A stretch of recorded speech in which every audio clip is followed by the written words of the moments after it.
your experience, at what point does the founder realize that the GTM is the problem and, not the product, the market, or the team?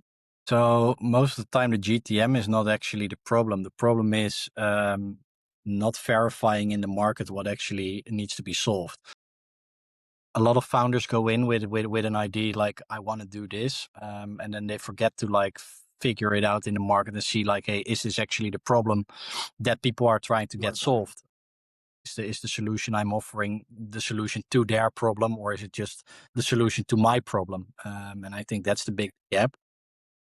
That's the hardest point to actually go through in the start of a company, right? Making sure that you get towards that fit in the market, and you are solving the problem they actually have, and you solve it in the way that fits their workflow and way of working as well.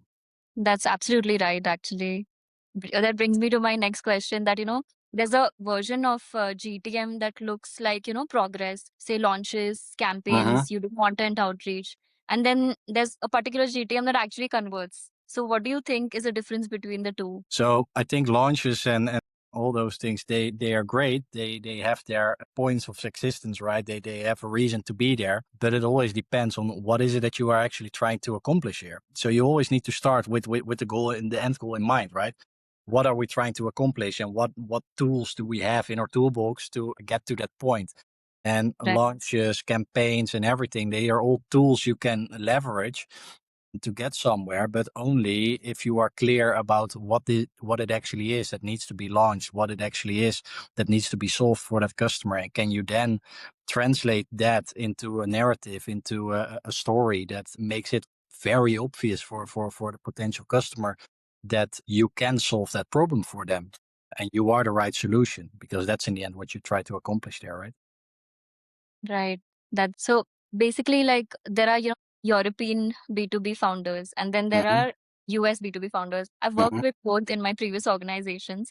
But according to you, is there a real difference in how they approach GTM, or is it a narrative that, people tell themselves? Because even I have worked with both of them and I clearly see a difference. That's why.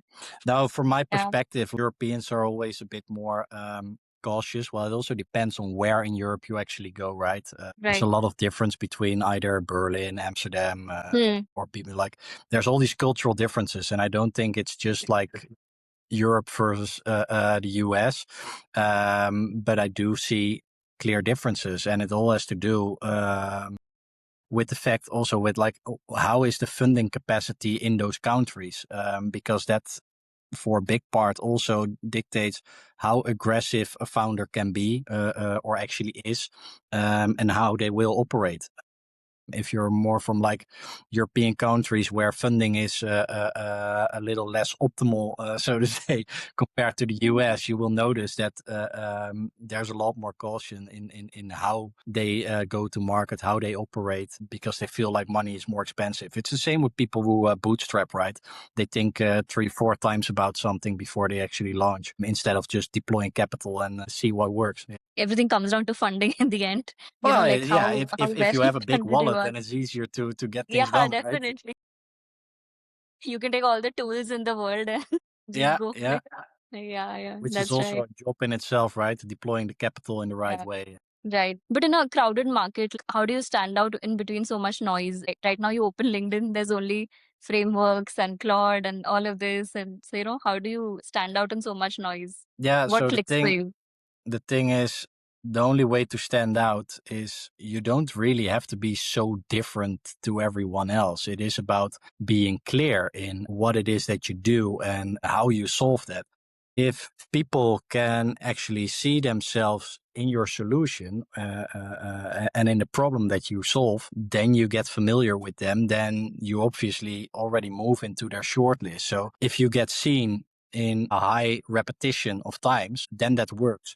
And it's not about being so much different. It's about giving the faith to the people that you can solve their problem, that you have the capacity to do that, and that they trust you to do that. It's about being clear about the delivery system, about how you actually do it, way more than saying like, we do X versus Y compared to that and that person, because in the end, that is the noise, because people just don't know what solution they need anymore, because in the end, need this job done, and they already kind of know how it works. They just look for the best solution to do that and the best company to help them do that. Yeah.